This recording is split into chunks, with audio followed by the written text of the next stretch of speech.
हरिओम सभी साथियों को नमस्कार। मेरा युवा ज्ञान जर्नी परिवार में आप सभी का स्वागत करते हैं। शुरू करते हैं क्लास को। हम लोग योगोपनिषद में ध्यान बिंदु उपनिषद पढ़ने वाले हैं।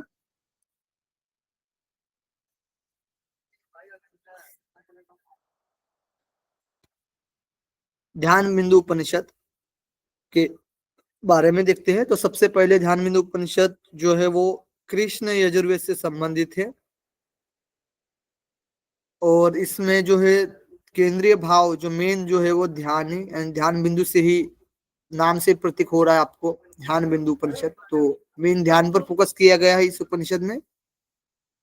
इस उपनिषद की जो शुरुआत होती है वो ब्रह्म ध्यान योग से होती है और फिर उसके बाद ब्रह्म की सूक्ष्मता एवं सर्वव्यापकता और प्रणव ओमकार स्वरूप के बारे में बताया जाता है और प्रणव के ध्यान की विधि बताई गई है।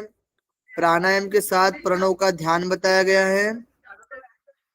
सविशेष ब्रह्म का ध्यान और हृदय में ध्यान एवं उसका प्रतिफल बताया गया है। षडांग योग की चर्चा मिलती है यहाँ पर। आसन आसन में 4 आसन बताए गए हैं, सिद्धासन, भद्रासन, सिंहासन, पद्मासन, जो कि हम लोगों ने पिछले ग्रंथ में भी देखा था। किसमें देखा था हम लोगों ने? योग तत्व उपनिषद जो पढ़ा था हम लोगों ने। सेम आसन है, सिद्धासन, भद्रासन, सिंहासन, पद्मासन। मूलाधार आदि 4 चक्र का वर्णन मिलता है यहाँ पर। नाड़ी चक्र का वर्णन मिलता है। 10 प्राण के बारे में बताया गया है। जीव का प्राण और अपान का वशवर्ती होना, मतलब वश होना, ये बताया गया है। योग के समय प्राण और अपान की एकता बताई गई है। अजपा हंस विद्या के बारे में बताया गया है। कुंडली से मोक्ष की प्राप्ति बताई गई है। ब्रह्मचार्य आदि से कुंडली जागरण की बात बताई गई है। तीनों बंध, खेचरी मुद्रा, खेचरी से वज्रोली सिद्धि और महामुद्रा, हृदय में आत्मा अनुभव तथा नादानुसंधान द्वारा आत्मदर्शन आदि विषयों का वर्णन किया गया है। साधना द्वारा सिद्धि प्राप्त करने के इच्छुक साधकों के लिए यह उपनिषद बड़ा ही व्यवहारिक मार्गदर्शन उपलब्ध करवाता है। चलिए तो शुरू करते हैं। यहाँ शांति मंत्र, शांति पाठ है यहाँ पर, ओम सहना भवतु, है ना। चलिए तो सबसे पहले यहाँ पर जो है टोटल जो हम लोग श्लोक संख्या देखेंगे तो कितनी है? 106। ठीक है, आज कंप्लीट करेंगे इसको। ज्यादा बड़ा नहीं है, छोटा छोटा है। देखिए यहाँ पर पहला ही क्वेश्चन आया हुआ है, पहले ही मंत्र से क्वेश्चन आया हुआ है। यदि शेल समम पापम विस्तीर्णम बहुयोजनम विद्यते ध्यान योगे न नान्यो भेद कदाचन। यानी कि यदि पर्वत की तरह अनेक जन्मों के संचित अनेक योजन व्यापक तत्व के लिए पाप समूह भी होना, तो भी ध्यान योग के साधना के द्वारा नष्ट हो सकते हैं और अन्य किसी साधना से उनका नाश संभव नहीं है, लेकिन ध्यान योग के द्वारा। तो यहाँ पर ध्यान रखिएगा आप लोग ध्यान योग के बारे में। पर्वत की तरह अनेक पाप दूर हो जाते हैं। पर्वत की तरह पाप दूर किससे होते बताइए? ध्यान ध्यान ध्यान से। ओके। बीजाक्षर ओमकार से बिंदु स्थित है। ओमकार से परे बीज अक्षर जो ओमकार यानी बीज अक्षर जो ओमकार से परे बिंदु स्थित है और उसके ऊपर नाद विद्यमान है जिसमें मनोहर शब्द सुनाई देती है और उस नाद ध्वनि के अक्षर में विलय हो जाने पर शब्द विहीन स्थिति होती है, वही परम पद के नाम से जानी जाती है। तो यहाँ हम लोग क्रम देखते हैं। तो सबसे पहले जो बीजाक्षर है, बीजाक्षर, बीजाक्षर से परे क्या है बताइए? बिंदु, और बिंदु के ऊपर क्या है? नाद है, और नाद में क्या हो जाती है? शब्द ध्वनि सुना देती है, ध्वनि सुना देती है और उस नाद ध्वनि के अक्षर में विलय हो जाना, ठीक है, ध्वनि में विलय, विलय हो जाना से क्या मिलता है, बताइए क्या प्राप्त होता है? परम पद, परम परम पद। Very good. उस अनाहत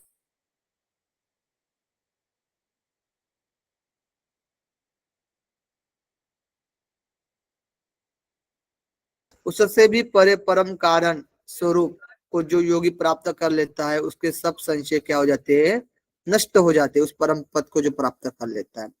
यदि बाल, देखिए कितना अच्छा यहाँ पर बात बताया गया, यदि बाल यानी गेहूं आदि की बाल, गेहूं आदि की बाल, ठीक है, गेहूं आदि का जो बाल होता है ना, यदि बाल जो गेहूं आदि का जो बाल है कि अग्रभाग अर्थात नोक के 1,00,000 हिस्से किए जाए।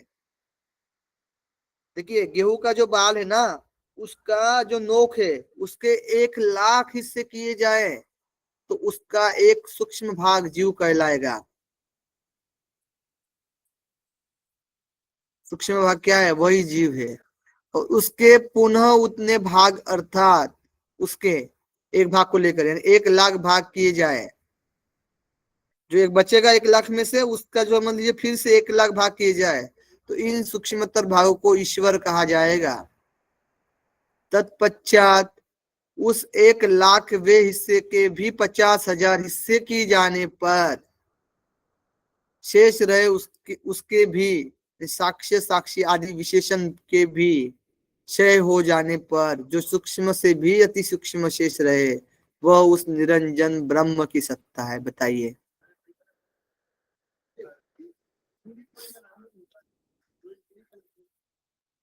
देखिए, तो सबसे पहले हम लोग देखते हैं गेहूं क्या है? गेहूं की नोक है ना, गेहूं के बाल का नोक, गेहूं,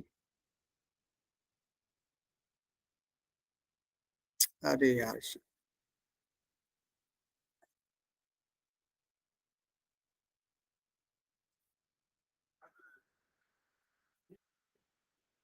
गेहूं के बाल का नोक, नोक जो है उसके कितने लाख बताए गए हैं? 1,00,000 एक 1,00,000, लाख 1,00,000, ठीक है। 1,00,000 हिस्से किए जाए तो उसको क्या बोला जाएगा? सूक्ष्म जीव, सूक्ष्म जीव कहलाएगा। और इस 1,00,000 के भी भाग किए जाए यानी इस 1,00,000 का शेष, शेष जो बचता है उसका 1,00,000 किए जाए तो क्या बनेगा? क्या होता है? उसका जो स्वरूप होता है वो ईश्वर सूक्ष्म भाग को ईश्वर ईश्वर कहा जाता है। ईश्वर का और उस 1,00,000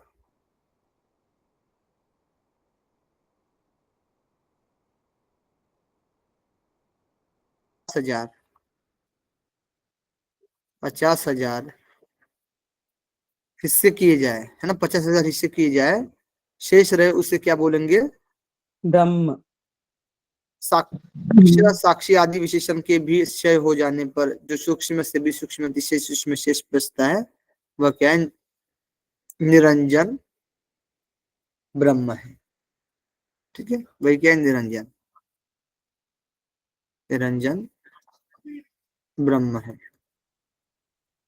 ठीक है। आगे देखिए,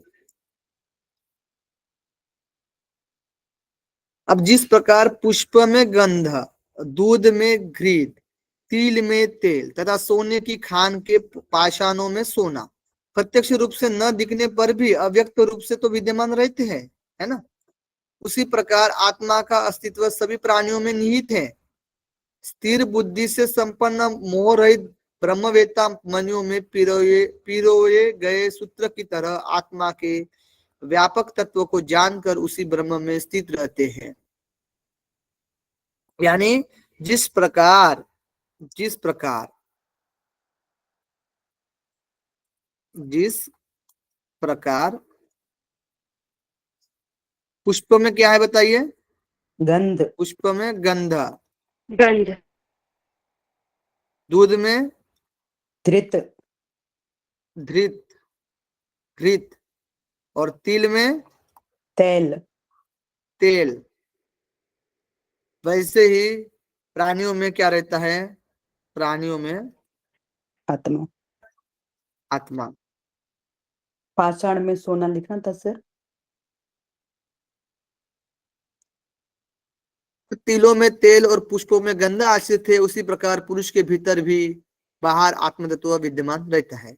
जिस प्रकार वृक्ष अपनी संपूर्ण कला के साथ स्थिर रहता है, उसका छाया कलाहीन या निष्कल होकर रहती है।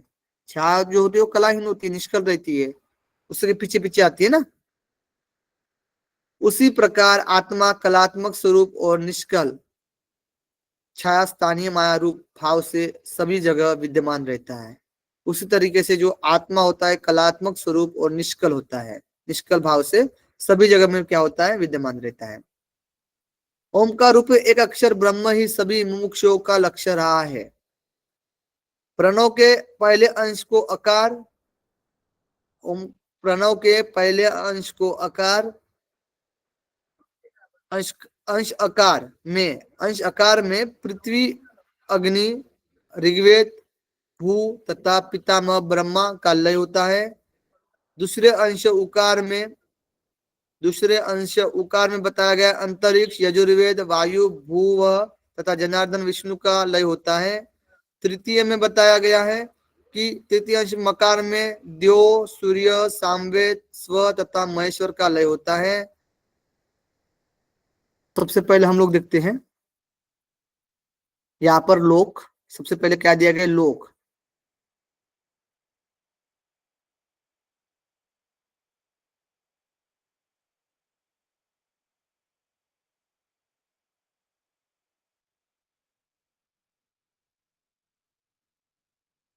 लोक में क्या है बताइए ना, आवाज नहीं आ रही है। सर पृथ्वी कहेंगे या भू कहेंगे? यहाँ पर लोक में पृथ्वी भी है और भू भी बताया है। हाँ ठीक है, पृथ्वी भी है भू भी है ना, तो एक ही इसमें वैसे तो देख लेते हैं हम लोग, ठीक है। कोई नहीं, लोग देख लेते हैं हम लोग। पृथ्वी और भू, भू है ना, भू, भू, ठीक है। उकार में क्या बताया गया है? भूवः, भूवः, भू और अंतरिक्ष भी बताया सर, अंतरिक्ष अंतरिक्ष, और ठीक है, अंतरिक्ष। और मकार में क्या बताया गया है? धू, धूलोक और स्वह, स्वर्ग और स्वह। तृतीयांश मकार में द्यो है ना, द्यो द्यो, और स्वः, स्वह। द्योलोक, द्योलोक, स्वः, द्यो और स्वः, ठीक है। अब तो दूसरे नंबर पर क्या है? ऋग्वेद। वेद बताए गए। वेद कौन कौन से बताइए? अकार में ऋग्वेद, ऋग्वेद, अकार में ऋग्वेद, उकार में यजुर्वेद यजुर्वेद और मकार और में सामवेद। सामवेद, सामवेद। उसके पहले अग्नि भी तो दिया है ना, अग्नि, जी सर, वायु, अग्नि, आदित्य, देवता। अग्नि, वायु और हाँ, अग्नि जी, अकार से क्या संबंधित है? यानी ऋग्वेद से संबंधित अग्नि, यजुर्वेद से अग्नि, संबंधित वायु वायु, और सामवेद से संबंधित अग्नि, आदित्य, वायु, आदित्य, सूर्य, सूर्य। आदित्य, ठीक है। और फिर क्या दिया गया है? बर्ड, देवता, ब्रह्मा, देवता, देवता जो है वो ब्रह्मा, अकार से संबंधित, उकार से संबंधित जनार्दन विष्णु, उकार में, विष्णु, जनार्दन विष्णु। और उसमें मकार में महेश्वर, महेश्वर। महेश्वर, महेश्वर, महेश्वर वर्ण, है। जी सर, महेश्वर। ओके। वर्ण, वर्ण में बताइए। पीत वर्ण आकार में, पीत वर्ण आकार में, उकार, पीत वर्ण उकार में, श्वेत वर्ण श्वेत वर्ण मकार और में, मकार में कृष्ण वर्ण। कृष्ण वर्ण। ठीक है, हाँ सर। गुड। गुण, गुण के बारे में देखते हैं तो अकार में गुण, रजोगुण, रजोगुण, उकार में गुण, सतोगुण, सत्वगुण और मकार में गुण, तमोगुण। तमोगुण। ओके, और कुछ है?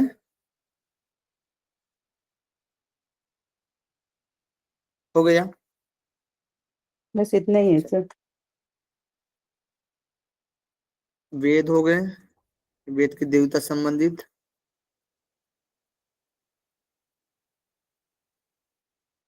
देवता, वर्ण और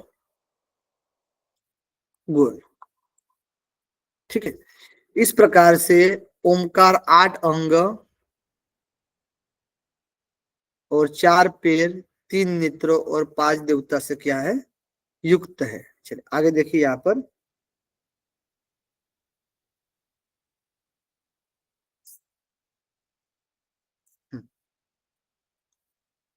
जो व्यक्ति ओमकार यानी प्रणव से अनभिज्ञ है यानी नहीं जानता है, उसे ब्राह्मण नहीं कहा जा सकता। प्रणव को धनुष, आत्मा को बाण, बिना प्रमाद किए तन्मयता पूर्वक बाण से लक्ष्य को वेधन करना चाहिए। इसके परिणाम स्वरूप परावर अर्थात ब्रह्म के सायुज्यत्व को प्राप्त कर लेने पर सभी क्रियाओं से निवृत्त यानी मोक्ष प्राप्ति होती है। उकार से देवों की उत्पत्ति, ओमकार से देवों की उत्पत्ति, ओमकार से स्वरों की उत्पत्ति और ओमकार से ही त्रिलोक के सभी स्थावर जंगम की उत्पत्ति होती है। तो यहाँ पर हम लोग देखते हैं, तो सबसे पहले यहाँ पर हम लोग देखेंगे तो 4 पैर, 3 नेत्र, 5 देवता, ओमकार 8 अंग। ओमकार के जो है ना 8 अंग है।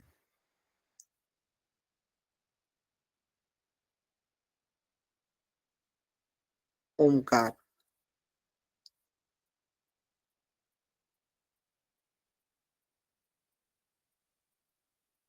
8 अंग, 4 पैर,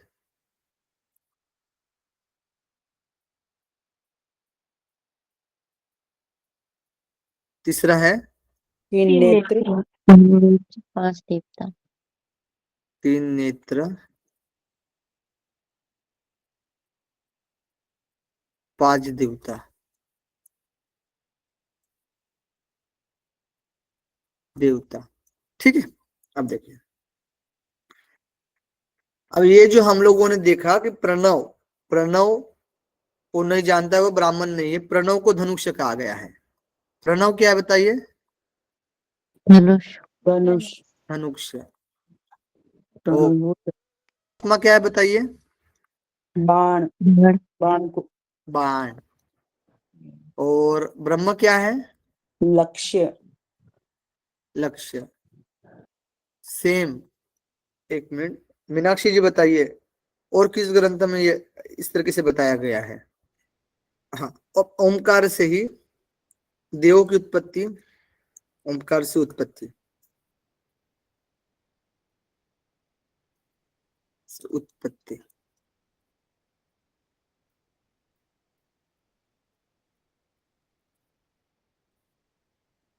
देवों की, स्वरों की,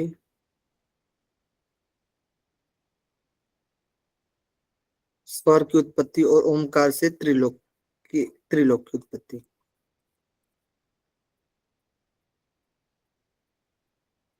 ठीक है, ओके, क्लियर। आगे देखते हैं अभी।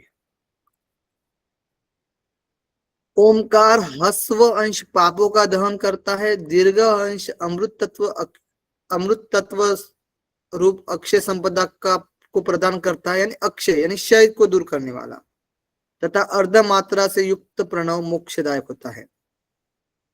ठीक है, तेल की अजस्न धारा की तरह घंटा के लंबे निनाद के समान प्रणव के आगे ध्वनि रहित शब्द होता है, उसका ज्ञात है। हृदय कमल की कर्णिका के मध्य स्थित ज्योतिषिका के समान अंगुष्ठ मात्र आकार के नित्य ओमकार रूप परमात्मा का ध्यान करें।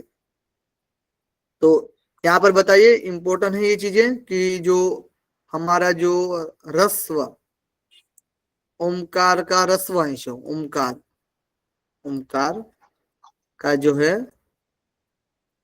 हस्व ना, एक मिनट, रस्व, रस्व दीर्घ, रस दीर्घ और है अर्धमात्रा, अर्धमात्रा। रस्व से बताया गया है, क्या बताया गया है? पापों का दहन, पाप दूर होता है। दीर्घ से अमृत स्वरूप, अक्षय संपदा की प्राप्ति होती है। और अर्धमात्रा से मोक्षदायक, मोक्षदायक होता है। वेरी गुड, चलिए आगे देखते हैं। पीड़ा बाएं नासिका से वायु को भरकर उदर में स्थापित करे। देह के बीच में ज्योतिर्मय ओमकार का ध्यान करें। पूरक, फिर कुंभक और रेचक को क्रमश ब्रह्मा विष्णु रुद्र कहा गया। ये प्राणायाम के देवता है। तो प्राणायाम के देवता ध्यान रखना, प्राणायाम के देवता देवता पूरक, कुंभक, रेचक। पूरक, कुंभक और रेचक। पूरक, कुंभक और रेचक। पूरक से संबंधित कौन है? विष्णु, ब्रह्मा। ब्रह्मा, और कुंभक से संबंधित विष्णु, विष्णु। और रेचक से संबंधित रुद्र।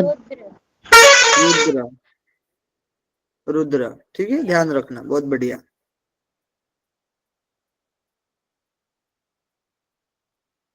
देखिए आगे चलकर यहाँ पर ये बताया गया है ना, 29 से 31 मंत्र संख्या जब जाएंगे तो पूरक के समय विष्णु आएंगे, कुंभक के समय ब्रह्मा आएंगे और रेचक के समय जो होगा वो शिव जी आएंगे। ठीक है, का ध्यान करना लिखा गया है। यही पुरातन परंपरा भी है। ठीक है, तो ये ध्यान रखना। परंतु इस मंत्र में पूरक को ब्रह्मा और कुंभक को विष्णु कहा जाना परंपरा से हटकर है, जो विचारणीय है। ठीक है, तो जो मेन जो है वो यहाँ पर बताएगा विष्णु, कुंभक, सॉरी, पूरक के समय विष्णु आएगा, ब्रह्मा के समय ऋचक आएगा और शिव के समय, ब्रह्मा के समय कुंभक आएगा और शिव के समय ऋचक आएगा। ठीक है, देखिए आगे देखते हैं। अंतःकरण और प्रणवाक्षर को नीचे और ऊपर की अरण्य रूप बनाकर मंथन रूप ध्यान के अभ्यास से अग्नि की भांति व्याप्त गुड़ तत्व परमात्मा का साक्षात्कार करे। प्रणव ध्वनि का नाद सहित रेचक वायु के विलय हो जाने तक अपनी सामर्थ्य अनुसार तब तक ध्यान करे जब तक नाद का भली प्रकार लय नहीं होता है। गमन और आगमन में विद्यमान तथा गमनादि से रहित करोड़ों सूर्यों की प्रभा के समान सभी मनुष्य के अंतःकरण में विराजमान हंसात्मक प्रणव का जो दर्शन करते हैं वे कृत्य हो जाते हैं।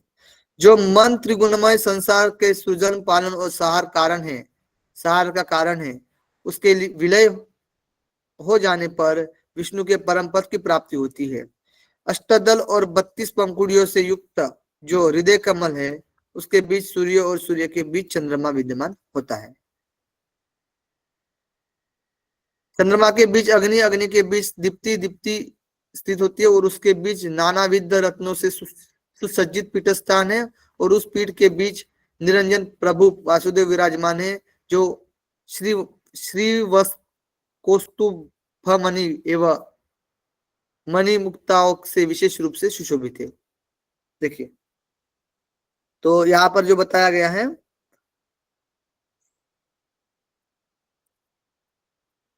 कि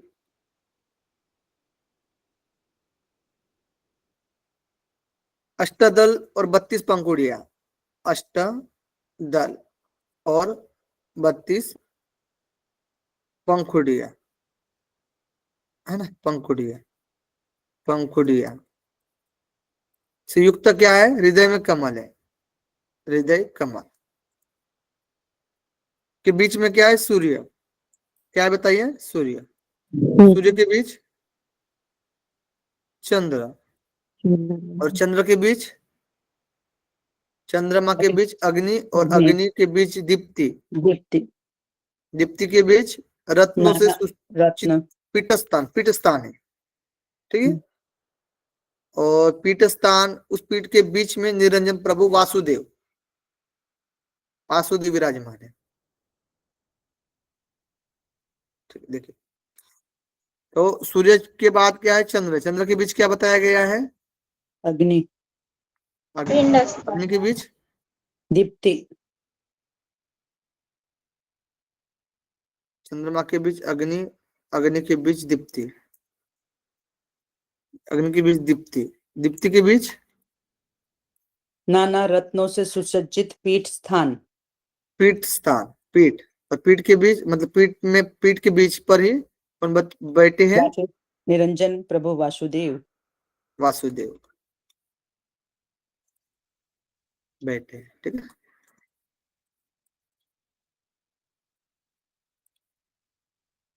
आगे देखते हैं। शुद्ध स्फटिक के सदृश करोड़ों चंद्रमा की कांति वाले महाविष्णु का विनयान्वित होकर ध्यान करें। पूरक द्वारा सांस अंदर खींचते समय नाभि स्थान में प्रतिष्ठित अत्सी पुष्प के समान चतुर्भुज महाविष्णु भगवान का ध्यान करना चाहिए। तो यहाँ पर देखिए, अभी पूरक, पूरक करते समय पूरक में महाविष्णु का ध्यान, नाभि स्थान में महाविष्णु, विष्णु का ध्यान, नाभि स्थान में प्रतिष्ठित अत्सी पुष्प के समान चतुर्भुज महाविष्णु का ध्यान करें। जो नाभि स्थान में बताया गया, ठीक है। विष्णु का ध्यान करें, विष्णु का ध्यान करें। कुंभक द्वारा सांस भीतर रोकने के समय हृदय, हृदय स्थल में कमल के आसन पर सुशोभित लालिमामय गौरव वर्ण वाले चतुर्भुज चतुर्मुख पितामह ब्रह्म का ध्यान करें। तो कुंभक के समय ब्रह्म का ध्यान करना है।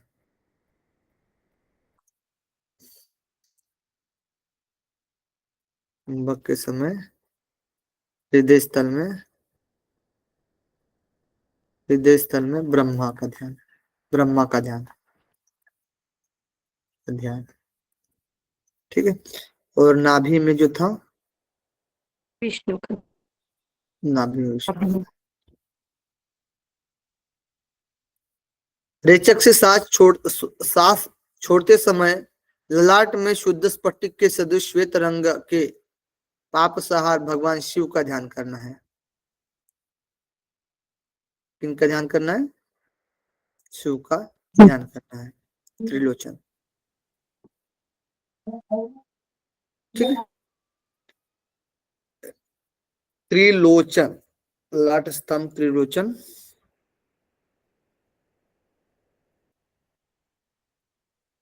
रेचक, रेचक करते समय ललाट, ललाट में शिव का ध्यान, त्रिलोचन, ठीक है। चल,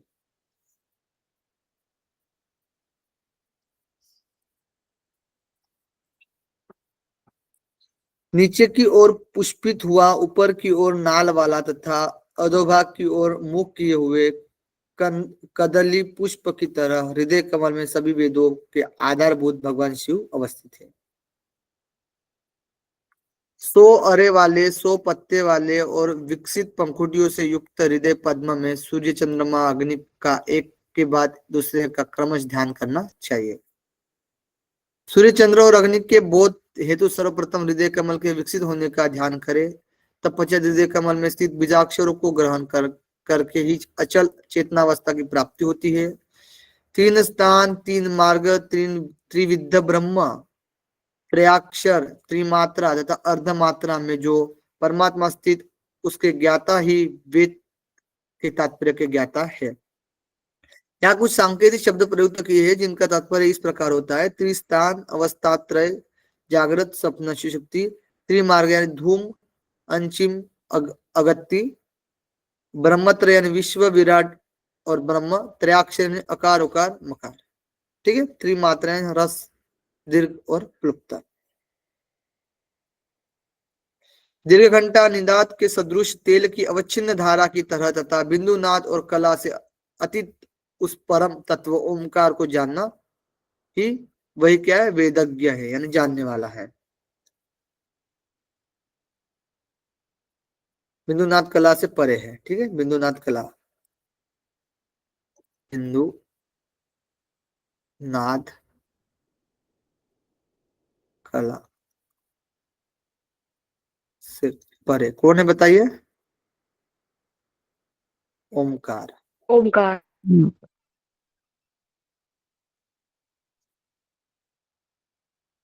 जिस प्रकार मनुष्य कमल नाल से जल को धीरे धीरे खींचते हैं, उसी प्रकार योगी योगस्थ होकर प्राणायाम द्वारा वायु धीरे धीरे ऊर्ध्व भूमिका में ले जाए।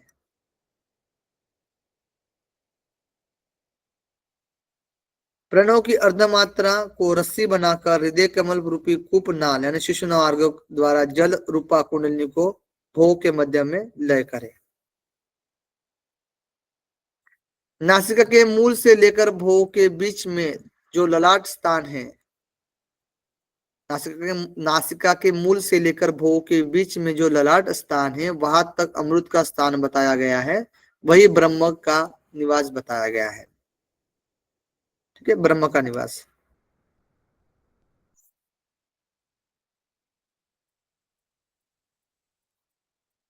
ब्रह्म निवास कहाँ पर है? ब्रह्म का निवास नासिका के मूल से नासिका के लेकर मूल ललाट तक। भोग के बीच में जो ललाट स्थान है, वहां अमृत का स्थान है।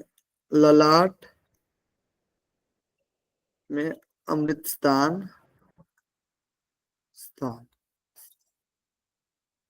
वहीं पर। ठीक है, ब्रह्मा। अब यहाँ देखिए आप लोग कि षडांग योग का वर्णन आता है। आसन, आसन, आसन, आसन, प्राण संरोध, प्रत्याहारस्य धारणा, ध्यान, समाधि रेतानि योगांगी भवंती षटम। आसन, प्राणायाम, प्रत्याहार, धारणा, ध्यान, समाधि, ये 6 योग के अंग बताए गए हैं। विश्व में जितनी जीव प्रजातियां हैं उतनी ही आसनों की विधियां बताई गई है, और इस प्रकार के असंख्य भेदों का ज्ञाता भगवान शंकर है। तो यहाँ पर जो चर्चा मिलती है अष्टांग योग की, षडांग योग की चर्चा मिलती है। षडांग योग, ठीक है, 6 योग। पहला है आसन, दूसरा है प्राण संरोध यानी प्राणायाम,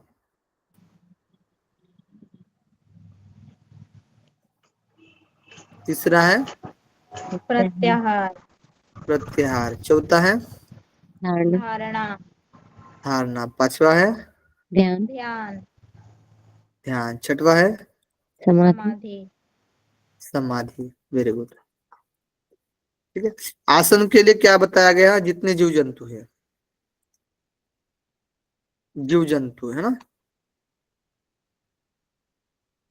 जीव प्रजाति जितनी भी है ना, और मुख्य 4 बताए गए हैं। और सिद्ध, भद्र, सिंह, पद्म, ये 4 प्रमुख आसन कहा गया। जो पहला चक्र है मूलाधार और दूसरा चक्र स्वादिष्ठान है। देखिए, तो 4 आसन, कितने आसन बताए गए? प्रमुख 4 आसन। प्रमुख 4 आसन। सिद्धासन, भद्रासन, पद्मासन, भद्रासन, भद्रासन आएगा, भद्रासन, सिंहासन। सिद्धासन, भद्रासन, सिंहासन, पद्मासन। जस्ट सीक्वेंस अलग है। सिद्ध, जी सर। भद्र, जी सिंह, सर। सिद्धासन, भद्रासन, सिंहासन, और फिर पद्मासन। पद्मासन, ये 4 आसन। अब यहाँ पर जो है चक्र के बारे में यहाँ पर बताया गया है कि पहला चक्र जो है वो बताया गया आधार यानी मूलाधार, दूसरा चक्र जो है स्वादिष्टान है। इन दोनों के बीच में कामरूप प्रजनन स्थान बताया गया यानी गुदा स्थान के आधार चक्र में चतुर्दल कमल विद्यमान है और उसके बीच में काम नाम से प्रख्यात प्रजनन योनि यानी कुंडलिनी की शक्ति है और जिसकी सिद्धजन करते हैं वह प्रजनन योनि के बीच पश्चिम की ओर पुरुष जनेंद्रिय लिंग है। प्रजनन योनि के बीच जो है पश्चिम की ओर जो है पुरुष जनेंद्रिय लिंग कहा गया है। अब यहाँ पर देखिए उदास्थान के आधार चक्र, हाँ ठीक है। देखिए यहाँ पर हम लोग देखते हैं मूलाधार, मूलाधार के बीच में क्या है काम और काम के बीच में प्रजनन योनि, योनि यानी कि कुंडलिनी, कुंडली। चले मस्तक में मणि की तरह जो प्रकाश है उसे जो जानता है वह योग वेता है। तपे हुए सोने के समान वर्ण वाला और तंग तंगी की धारा की तरह विशेष प्रकाशित अग्निमंडल से 4 अंगुल ऊपर और मूत्रेंद्रिय से नीचे स्व स्वसज्ञक प्राण विद्यमान है। उसके आश्रय में स्वादिष्टान है। ठीक है, स्वादिष्टान का स्थान बताया गया है। अग्निमंडल से 4 अंगुल ऊपर और मेंढ्र से जो है नीचे।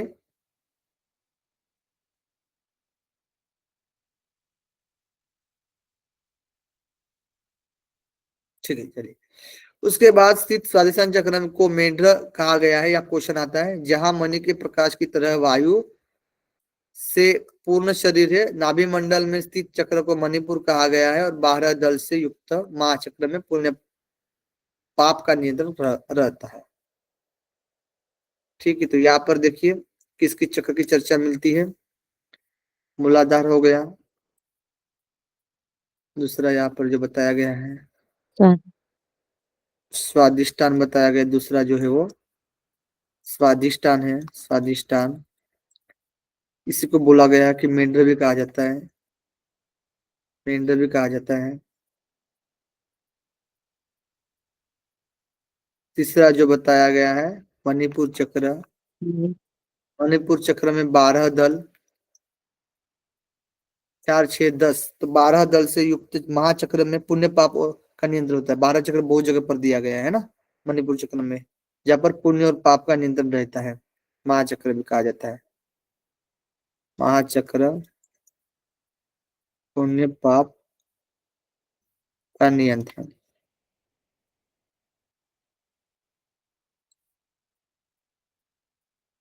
आगे देखते हैं। इस तत्वज्ञान को न समझ पाने तक जीवात्मा को भ्रम जाल में ही फंसे रहता है। मेंढर स्थान से ऊपर नाभि से नीचे पक्षी के अंडे की तरह कंद का स्थान बताया गया है। मेंढर स्थान से ऊपर और नाभि से नीचे, ठीक है। उसी स्थान से 72,000 नाड़ियां उत्पन्न होती है और उन हजारों नाड़ियों में 72 नाड़ियां प्रमुख है। तो यहाँ पर वशिष्ठ संहिता में भी 72 नाड़ी बताई गई ना, बताई गई थी प्रमुख। तो देखिए यहाँ पर नाभि और नाभि और मेंढर स्थान के ऊपर मेंढर, मेंढर यहाँ पर जो है कंदा, कंदा, ठीक है। तो कंद नाभि से नीचे पक्षी के अंडे की तरह कंद है, अंडे की तरह, ठीक। इससे 72,000 जो नाड़ियां हैं, नाड़ियां उत्पन्न निकली हुई है और उसमें से 72 नाड़ियां जो है वो प्रमुख कहा गया है, प्रमुख, ठीक है। और इसमें से भी कितनी नाड़ियां बताई गई? 10 प्रमुख। 10 प्रमुख आ गई है, कही गई है। देखिए 10 प्रमुख नाड़ियां है, प्राण का संचार करने वाली है, जिनके नाम इडा, पिंगला, सुषुम्ना, गांधारी, हस्तजीवा, पूषा, यशिश्विनी, अलम्बुसा, कुशंकिनी। ठीक है। योग चूड़ामणि उपनिषद में पढ़े हैं, योग चूड़ामणि उपनिषद में पढ़े हैं हम लोग इस नाड़ियों को। और हम लोग कहाँ पर पढ़ते हैं, गोरख संहिता में भी पढ़े हैं। ठीक है। देखिए 10 नाड़ियां हम लोग सीधे सिद्धांत पद्धति में भी पढ़े हैं। तो सबसे पहले जो 10 नाड़ियां में इडा, दूसरी है पिंगला, तीसरी है सुषुम्ना, सुषुम्ना, चौथी चौथी नाड़ी गांधारी, गांधारी, गांधारी, पांचवी पांचवी हस्तजीवा, हस्तिजिह्वा, छठवीं पूषा, छठवीं पूष्या, सातवीं सातवीं है यशस्विनी, यशस्विनी, आठवीं आठ अलम्बुसा, अलम्बुसा, नौवीं कुहू, नवी है कुहू, 10वीं शंखनी। शंखिनी, शंखिनी। बहुत बढ़िया। यही 10 नाड़ियां होती है, इडा, पिंगला, सुषुम्ना, गांधारी, हस्तजीवा, पूषा, यशस्विनी, अलम्बुसा और कुशंकिनी। ठीक है। इसी तरीके से आपको याद रखना है। इस नाड़ी चक्र की जानकारी योग साधकों को होनी चाहिए। सतत प्राण का संचार करने वाली इडा, पिंगला, सुषुम्ना, ये 3 नाड़ियां सूर्य, चंद्र और अग्निदेव से युक्त है।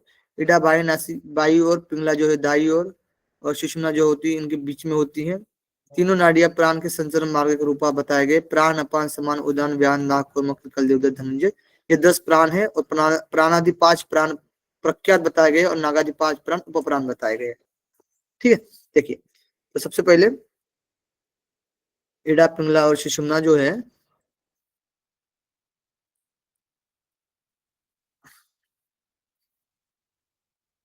इडा, पिंगला और सुषुम्ना। इडा इडा कहाँ पर है, बाएं, पिंगला दाएं, दाएं, सुषुम्ना मध्य मध्य, में, चंद्र, फिर सूर्य और अग्नि। ठीक। और यही जो है प्राण के संचार मार्ग रूपा कहे गए हैं। 10 प्राण, 10 प्राण वायु। हाँ, 5 प्रमुख प्राण है, प्राण, अपान, उदान, प्राण, अपान, समान। प्राण, अपान, मीन्स क्या समान, है, प्राण, अपान, समान,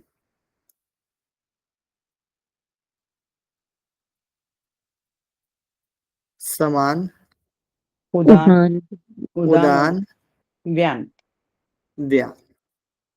उपप्राण जो बताए गए हैं नाग, बताइए।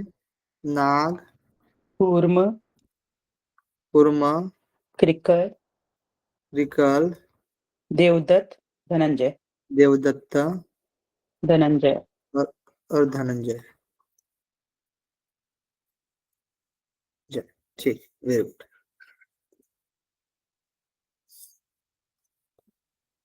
इन हजारों नाड़ियों में प्राण जीव रूप से वास करते रहता है और प्राण और अपान के वशीभूत होकर जीव ऊपर नीचे आवागमन करता रहता है। प्राण कभी दाएं तो कभी बाएं मार्ग से गमन करता है, परंतु चंचल प्रकृति का होने से देखने में नहीं आता है। हाथों से फेंकी हुई गेंद जैसे इधर उधर दौड़ती है, उसी प्रकार प्राण अपान द्वारा भली प्रकार से फेंकने से जीव को कभी आराम नहीं मिल जाता है। ये लाइन कहाँ पर बताई गई है, किस ग्रंथ में? सेम सेम लाइन जो बताई गई है गोरख संहिता युग चूड़ामणि में था सर। और चूड़ामणि, चूड़ामणि, और यहाँ भी ध्यान में दो। ठीक है। अपान और प्राण की एक दूसरे को खींचने की प्रक्रिया उसी प्रकार से है जैसे कि रस्सी में आबद्ध पक्षी अपने ओर खींच लिया जाता है। इस तत्व के ज्ञाता को ही योगी कहा जा सकता है। हकार ध्वनि से प्राण बाहर जाता है और सकार ध्वनि से पुनः प्रवेश हो जाता है। हंस, इस प्रकार मंत्र जप जीव हमेशा जपता रहता है। इस अजपा जप की संख्या दिन रात 21,600 होती है। इतनी संख्या में मंत्र जीव हमेशा जपता रहता है, जो योगियों के लिए मोक्ष प्रदान करने वाली ही अजपा का गायत्री मंत्र है। ठीक है, तो ये जो चीजें मिलती है हमें पढ़ने के लिए मिलती है उन दोनों ग्रंथों, तीनों ग्रंथों में। अजपा गायत्री, अजपा गायत्री जो है वो अजपा गायत्री में क्या है, जो हंस मंत्र का जप। किसका मंत्र का जप? हंस मंत्र का जप।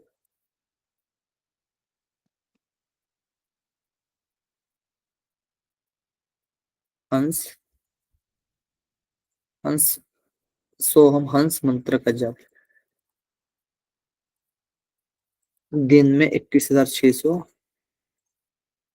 अजप चलता है। ठीक है, चलिए। मोक्ष प्राप्त,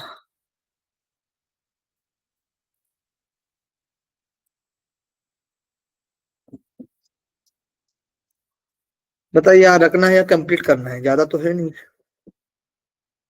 हम जैसे बताएंगे। सर कंप्लीट कर दीजिए। कंप्लीट कर देंगे ना? जी सर। ठीक,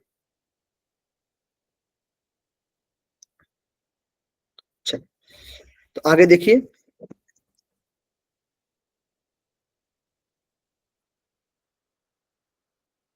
आगे देखिए, इस अजबा गायत्री के संकल्प मात्र से व्यक्ति पाप कर्मों से मुक्त हो जाता है। जिस मार्ग से योग साधक सुगमता से ब्रह्म पद को प्राप्त करता है, जिसके सदृश न कोई विद्या, न कोई जप, न कोई पुण्य, न जो पहले कभी हुआ है और न कभी आगे भी होगा। ये सेम चीज दी गई थी, बताइए ना, है ना? सही है, सेम चीज।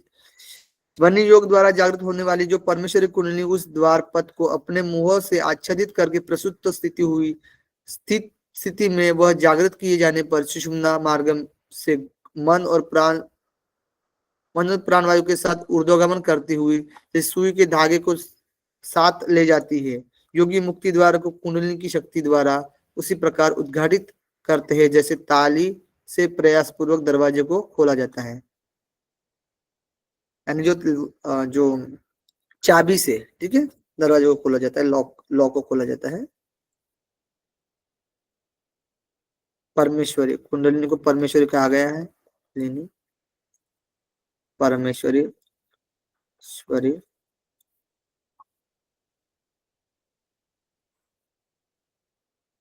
ठीक है, सुषुम्ना मार्ग में सोई हुई है।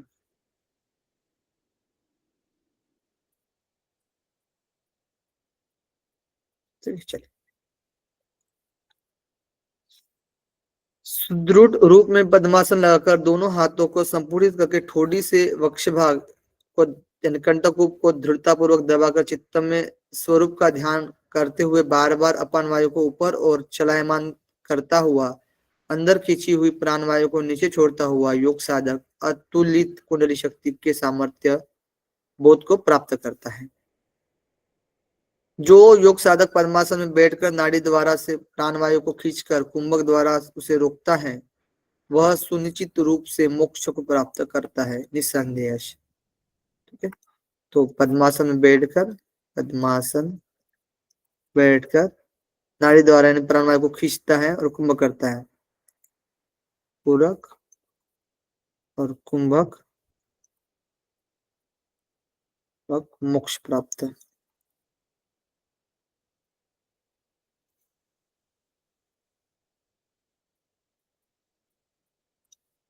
प्राणायाम के परिश्रम द्वारा स्वेदन निकलता है, उनको अंगों में मलना चाहिए। कटु अम्ल नमक वाला परित्याग करना चाहिए। दुग्ध का सेवन करना चाहिए, करने वाला सुखी रहता है। इस प्रकार योगस्थ होकर अल्पाहार करने वाला ब्रह्मचारी योगी 1 साल के अंतराल में सिद्धि प्राप्त कर लेता है निस्संदेह। सेम चीज बताई गई थी योग चूड़ामणि गोरख संहिता, इसी को फॉलो कर रहा है ना?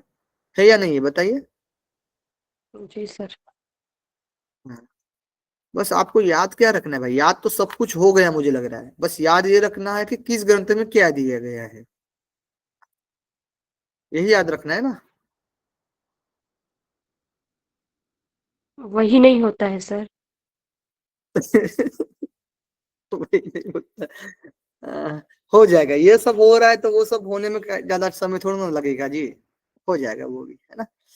तो प्राणायाम में जो पसीना निकलता है, पसीना अंगों में मलना चाहिए,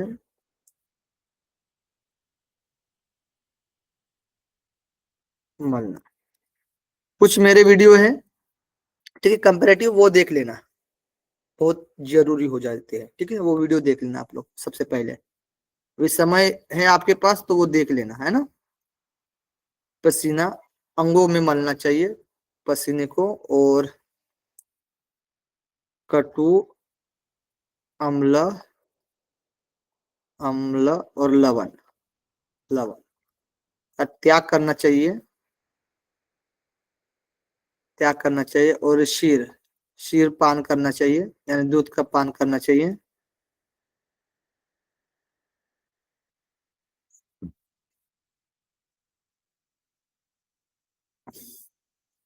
और ब्रह्मचारी मितारी योगी योग परायण,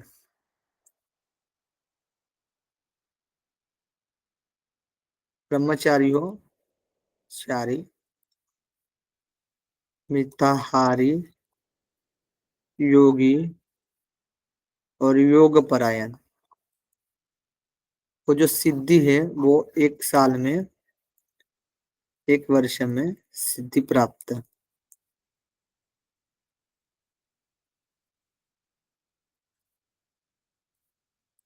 कंध के ऊपरी भाग में स्थित कुंडली शक्ति से योग साधक सिद्धि को प्राप्त कर लेता है। सतत मूल बंध का अभ्यास करने से अपान प्राण में एकीकरण होता है। मलमूत्र के क्षीण हो जाने पर बूढ़ा व्यक्ति भी जवान हो जाता है। मूल बंध का अभ्यास करने से अपान और प्राण की एकीकरण हो जाता है, ठीक है। और मलमूत्र की क्षीण हो जाने पर बूढ़ा व्यक्ति भी जवान हो जाता है। एडी भाग से योनि स्थान को दबाकर मल द्वार को संकुचित करे, अपान वायु को ऊर्ध्वगामी और खींचे, इस क्रिया को मूल बंध कहा जाता है। तो पहला अभी हम लोग तीनों बंध देख लेते हैं। तो सबसे पहला जो बंध बताया गया है, कौन सा बंध बताया गया है? मूल मूल बंध। मूल मूल बंध। बंध। मूल बंध में विधि बताई गई और लाभ बताया गया है। विधि में क्या बताया गया है, कोई मुझे बता सकता है? एडी भाग एडी से को, योनि स्थान को दबाकर एडी को योनि स्थान में दबाना है, और योनि मल स्थान द्वार में, को संकुचित करें। स्थान को दबाना है और मल द्वार संकुचित, संकुचित, और उदान वायु को ऊपर खींचे। संकुचित और उदान जो आएगा वायु, उदान नहीं, उदान, अपान वायु, अपान वायु को अपान वायु ना, जी वही, सर, अपान वायु को ऊपर। ठीक है। अपान को ऊपर उठाना है, अपान ऊपर, ठीक है। ये विधि हो गया। लाभ, लाभ क्या बताया गया है कि प्राण और अपान एकीकरण हो जाता है। एकीकरण हो जाता है, मलमूत्र क्षीण हो प्राण जाता है, अपान का एक हो जाना, मल मूत्र मूत्र क्षीण, क्षीण हो जाना, और बूढ़ा व्यक्ति जवान, युवा भवती वृद्धोपि। बूढ़ा जवान हो जाता है, ठीक है, बहुत बढ़िया। अब उड्डयन विधि देखते हैं हम लोग। उड्डयन विधि दूसरा है उड्डयन, उड्डयन बंध।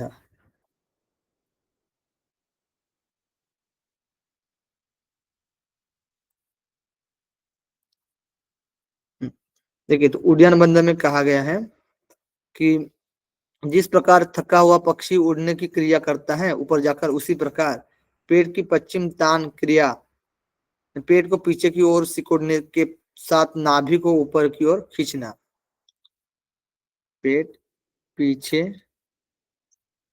सिकोड़ना, कॉन्ट्रैक्ट करना, और नाभि को ऊपर, नाभि ऊपर, ठीक है।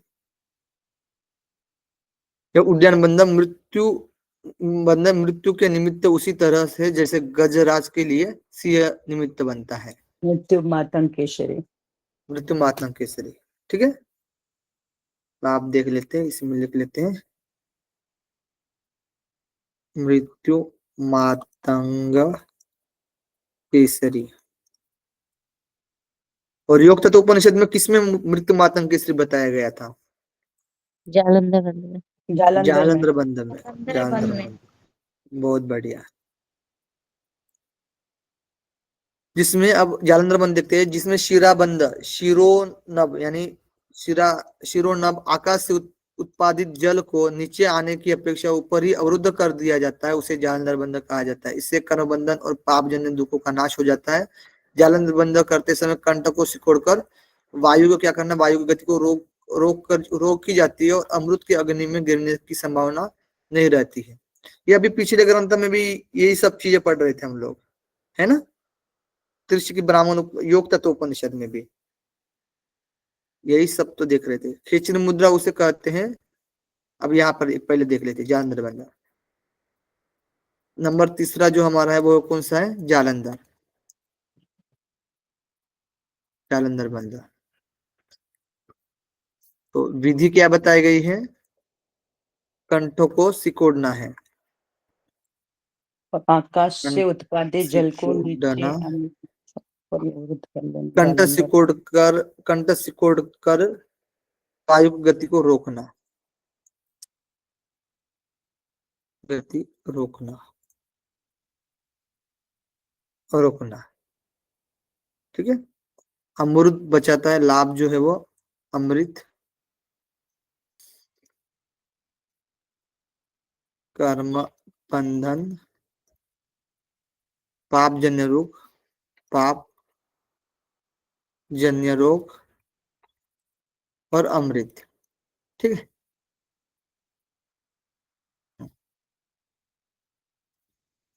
अब चौथी मुद्रा कौन सी बताई गई है? खेचरी। खिचड़ी मुद्रा बताई गई है, खिचड़ी। खिचड़ी के लिए हम लोग देख लेते हैं। जीवा को उल्टाकर कपाल कोर में प्रविष्ट किया जाता है और अपनी दृष्टि भोग के बीच में स्थिर रखा जाता है। ये जस्ट अभी पिछले ग्रंथ में पढ़ा था हम लोगों ने, है ना, योग तत्व उपनिषद में। इसके सिद्ध हो जाने से निद्रा क्षुधा पिपासा नहीं हो सताती और न व्याधि न मृत्यु का भय रहता है। तो सेम है, इसमें कोई दिक्कत नहीं की विधि जो बताई गई है कि जीवा कपाल कुहर में, जीवा कपाल कुहर में और दृष्टि भ्रू मध्य में, है ना, यही विधि बताई जाती है, दृष्टि भ्रू मध्य में, मध्य में। लाभ देख लेते हैं हम लोग। तो लाभ बताया गया है कि न रोग, न मरण, न निद्रा, न क्षुधा, न तृषा। न रोग, न मरण, निद्रा, क्षुधा, क्षुधा, तृषा। न भूख और न प्यास, तृषा, प्यास सताती नहीं है। न मूर्छा, ठीक है, और न तो मृत्यु मूर्छा का भय। सताती है, न रोग, न कर्म से लिप्त होता है। ये खिचड़ी मुद्रा बताया गया है। और आकाश में विचरण करने की क्षमता आ जाती है, जिसकी जिह्वा भी अंतरिक्षागामिनी हो जाती है। ऐसा साधक काल के बंधन से बनता नहीं है। यही खिचड़ी मुद्रा योगी के द्वारा प्रशंसनीय की गई है। तो मूर्छा, रोग तो आ ही गया, समझिए कर्म, आकाश विचरण, आकाश में विचरण करने लगता है। मूर्छा, मूर्छा, कर्म बंधन नहीं रहते हैं, चित्त आकाश में, आकाश में, ठीक है।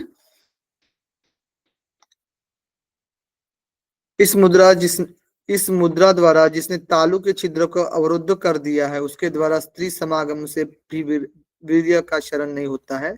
जब तक वीर्य शरीर में विद्यमान रहता है तब तक मौत का भय कहाँ से, है ना। तो वीर्य बिंदु स्थिर, बिंदु स्थिर,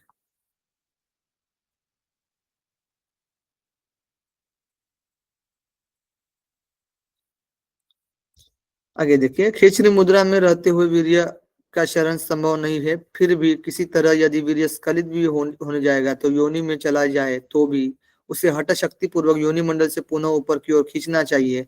वह वीर्य भी सफेद और रक्त वर्ण दोनों तरह का होता है। सफेद वर्ण वाले शुक्र और रक्त वर्ण वाले महारज कहा जाता है ना। मूंगी, ये सब पढ़ा हुआ है हम लोग। मूंगी की तरह वर्ण लाल रज और योनि स्थान में विद्यमान है, और शुक्ल वीर्य चंद्र स्थान में है। इन दोनों के एक होने की संभावना बड़ी दुर्लभ है। वीर्य को शिव रूप और रज को शक्ति रूप कहा गया है, और वीर्य ही चंद्रमा और रज ही सूर्य है। श्वेत वर्ण और रक्त वर्ण सर। सफेद और रक्त वर्ण। रक्त वर्ण। ठीक है, सफेद और रक्त वर्ण दोनों तरह का होता है। सफेद वर्ण वाले को शुक्र कहा जाता है, शुक्र, और रक्त वर्ण वाले को कहा जाता है रज, महारज, रज, महारज। महारज।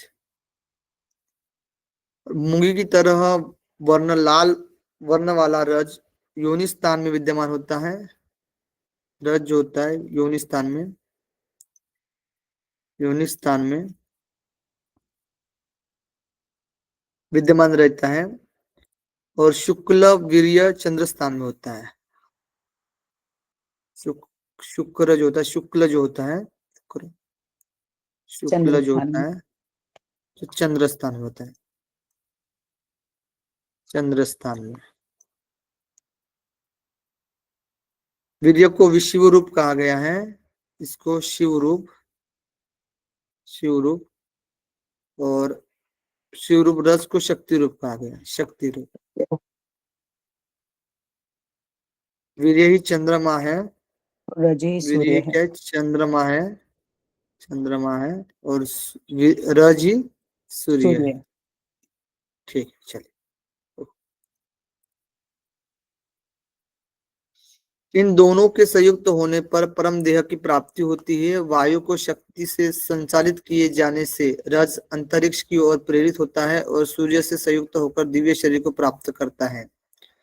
शुक्ल वर्ण चंद्रमा से, रज सूर्य से युक्त है। इन दोनों की समरसता का जो ज्ञाता है वही योग वेत्ता है।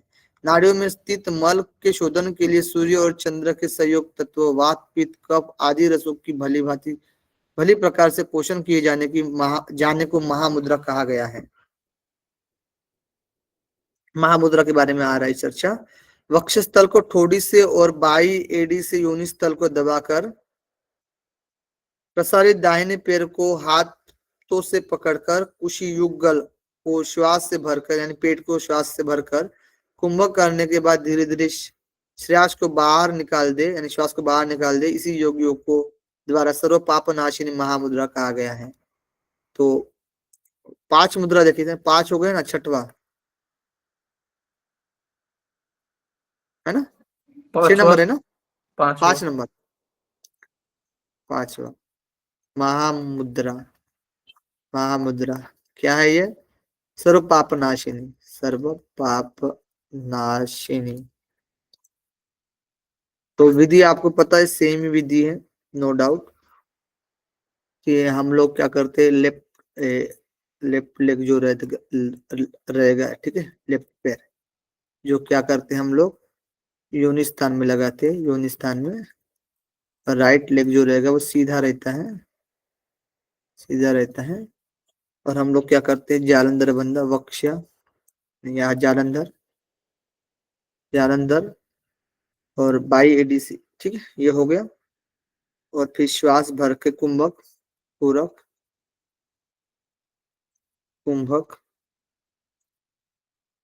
रेचक, इस तरीके से अभ्यास करते हैं। इसी को महामुद्रा कहा गया है, जो कि नाड़ियों में स्थित मल के शोधन के लिए सूर्य चंद्र के सहयोग तत्व और वात, पित्त, कफ आदि रसों की भली प्रकार शोषण किए जाने को महामुद्रा कहा जाता है। तो सूर्य चंद्र से युक्त तत्व, पित्त, कफ आदि रसों को भली शोषण, रस का शोषण, लाभ देख लेते हैं हम लोग। तो रस का क्या करती है, शोषण करती है महामुद्रा, रस शोषण,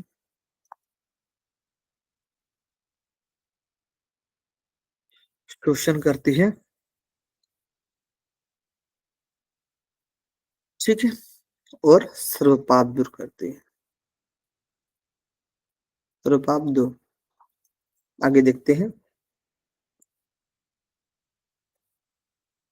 अब आत्मा के संबंध में विवेचन करते हैं। अब सब आत्मा के बारे में यहाँ पर चर्चा मिलेगी। यहाँ पर कुछ पार्ट है, ठीक है, बाकी फिर फिनिश हो जाएगा। लास्ट है थोड़ा सा, ठीक है, ध्यान दीजिएगा सभी। हृदय स्थल में 8 दल का कमल है, उसके बीच रेखा वलय बनाकर शिवात्मा ज्योति रूप होकर अनुमात्र स्वरूप में निवास करता है।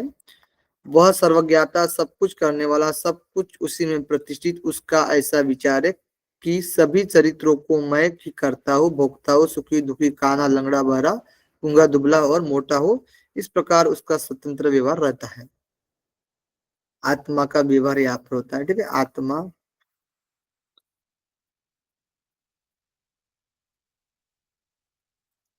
व्यवहार,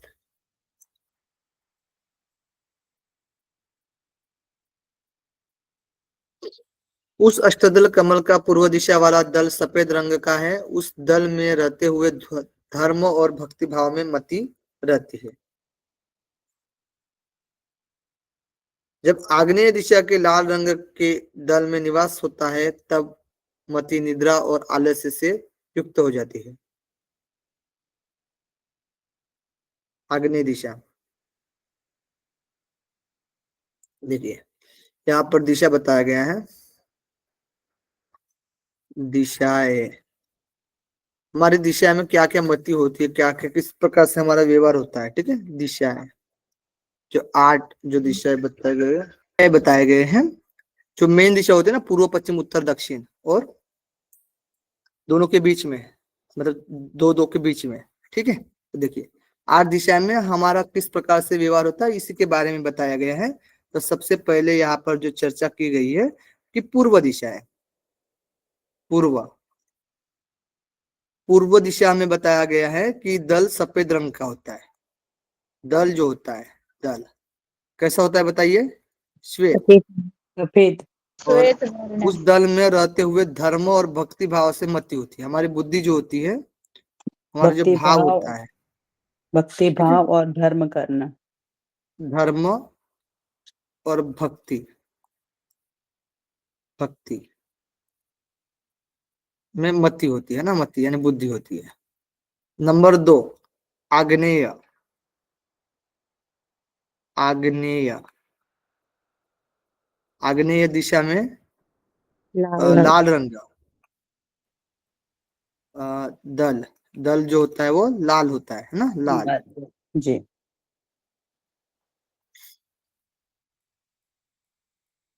है ना। और मति निद्रा, हमारी होती है निद्रा और आलस्य।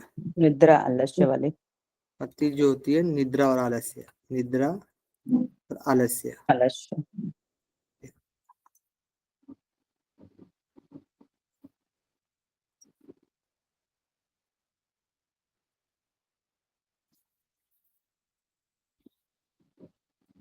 ठीक है। नंबर 3, जब दक्षिण। दक्षिण दिशा के काले रंग के दल में निवास करते, तब द्वेष भाव और क्रोधी स्वभाव की मति होती है। तो दक्षिण दिशा, दक्षिण, दक्षिण में क्या बताया गया है? काला काला, काला दल।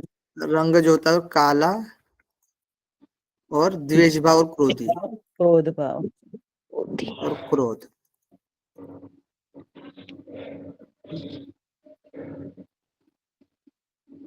दिशा, रंग और भाव, मति।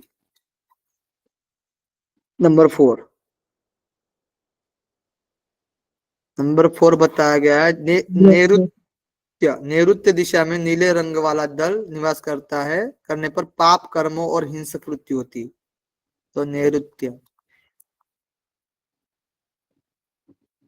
नैऋत्य दिशा में नीला रंग, नीला कलर। नीला रंग और पाप कर्म, हिंसा पाप भाव, और हिंसा। पाप और हिंसा, हिंसात्मक हमारी मति होती है। 5वां बताया गया, जब स्फटिक वर्ण वाले पश्चिम दल में निवास कर रहता है, तब क्रीड़ा और विनोद में अभिरुचि उत्पन्न हो जाती है।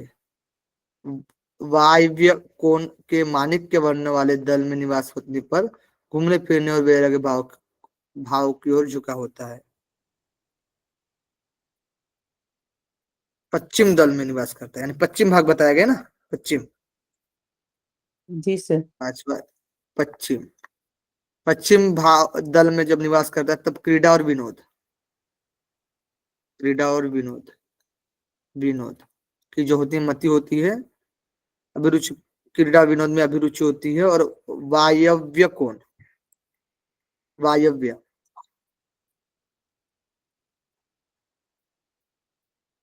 वायव्य कोण के माणिक्य वर्ण वाले दल में माणिक्य वर्ण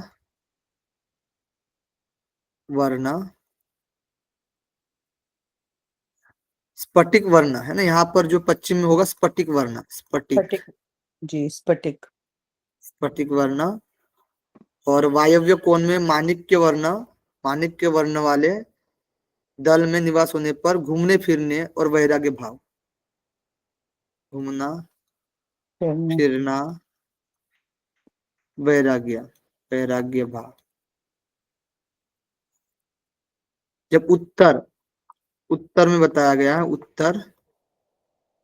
उत्तर दिशा में पीला रंग दल में निवास करते, सुख साधना और सजने संवरने में अभिरुचि होती है। सुख साधना श्रृंगार, साधना संवरने, सजने संवरने में अभिरुचि होती है। ईशान कोण में वैडूर्यमणि रंग के दल में रहने वाले पर दान पुण्य और अनुग्रह करने में अभिरुचि होती है। ईशान कोण और वैडूर्यमणि,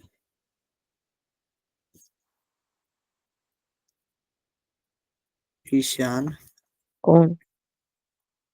कोण और वैडूर्यमणि, वैडूर्यमणि, दान और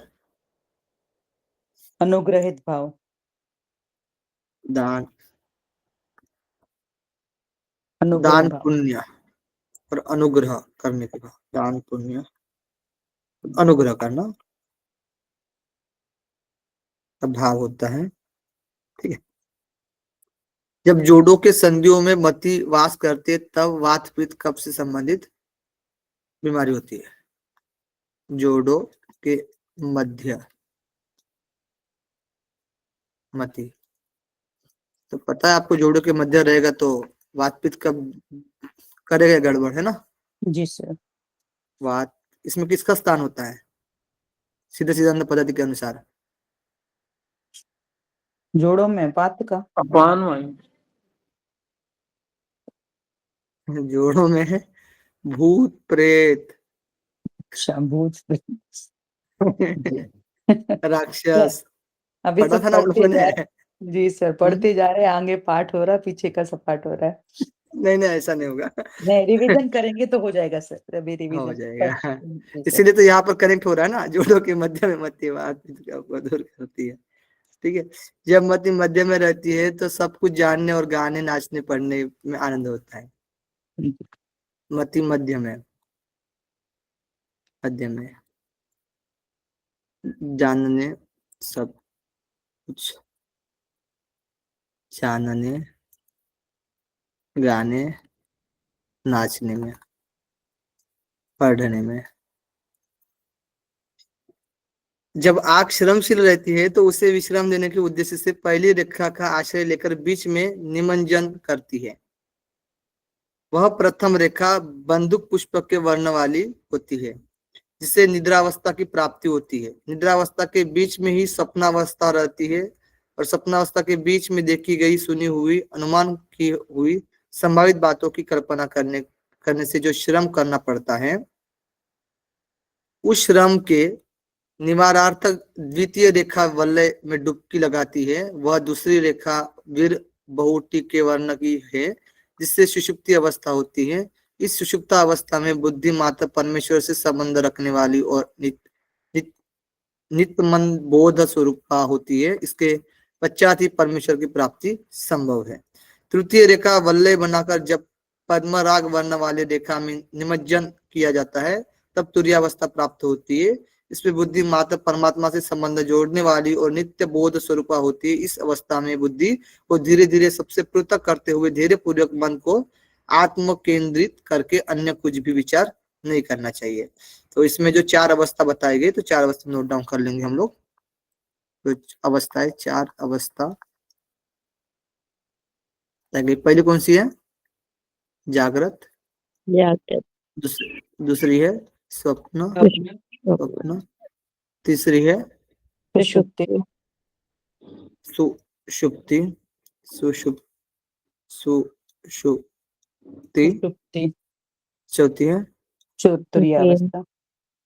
तुरीय। ठीक है, चल।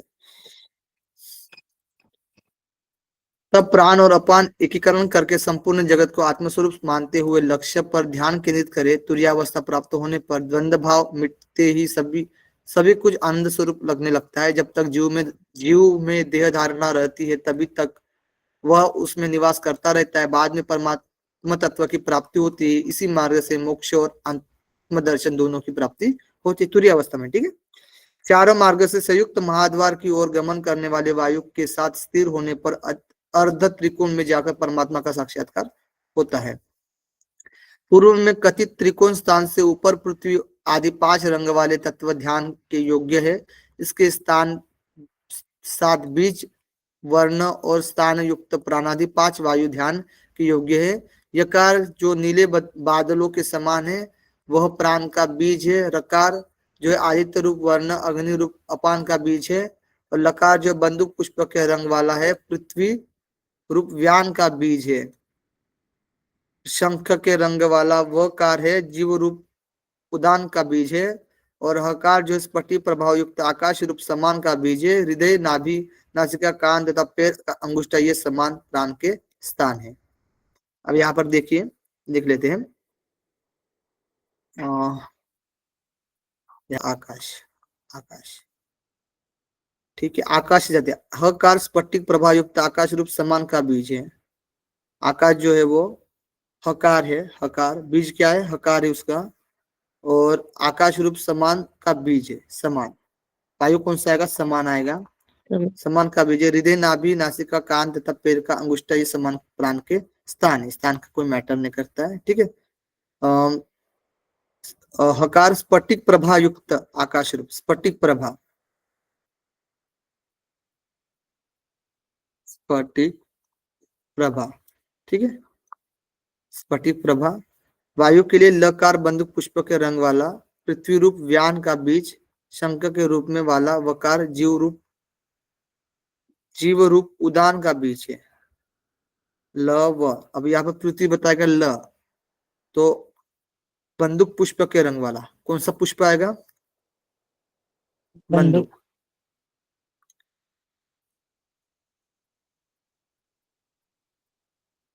बंदूक पुष्प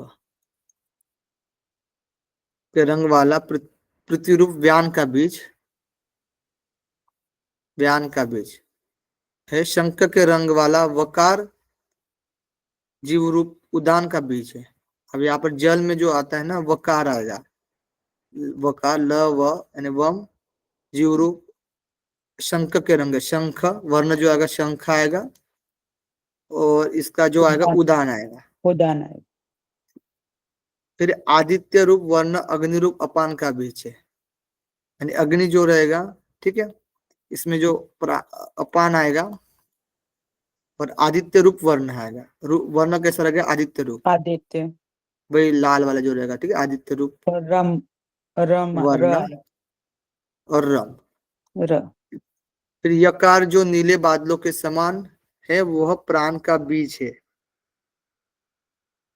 यकार, यकार जो है नीले बादल, नीला नीला और प्राण का बीज है। प्राण का बीज। आ गया बराबर। यह समान 72,000 नाड़ियों तथा शरीर के 28 करोड़ों रोम कूपों में रहता है। और समान और प्राण भिन्न भिन्न नहीं अपितु एक है, दोनों एक ही जीव है। चित्त को दृढ़ता से समाहित पूरा कुंभक रेचक तीनों क्रियाओं संपन्न करे, हृदय कमल के कोटर में धीरे धीरे सबको आकर्षित करके प्राणवायु और अपान को अवरुद्ध करते हुए प्रणव ओमकार उच्चारण करे। तो जो समान जो होता है वो समान जो होता है 72,000 नाड़ियों में, 1000 नाड़ियों में, और 28,000 करोड़ करोड़ रोमकूपों में। सर 28 करोड़ है, 1000 नहीं है, 28 करोड़ रोमकूप। अच्छा, 28 करोड़ रोमकूपों में, और प्राण और समान को एक ही कहा गया है, एक ही कहा गया है। ठीक है, पूरक कुंभक और रेचक तीनों क्रिया संपन्न करे, चित्त को दृढ़ता से रखते हुए धीरे धीरे सबको आकर्षित करके प्राणवायु और अपान वायु को अवरुद्ध करते हुए प्रणव ओम का उच्चारण करें। कंठ को संकुचित करके लिंग का संकोचन करे, तत्पश्चात मूलाधार से पद्म तंतु की तरह प्रकट होने वाली सुषुम्ना नाड़ी का संकोचन करे। सुषुम्ना की आश्रित वीणा दंडक से उठने वाले अमृत नाद सुनाई पड़ता है, जैसे शंखनाद आदि के मध्य अमृत ध्वनि सुनाई पड़ती है। व्योमरंध्र, व्योमरंध्र यानी आकाश रंध्र से गमन करने वाला नाद मोर पक्षी की ध्वनि के समान रहता है। कपाल कुहर के मध्य चारों द्वारों वाला बीच का स्थान है।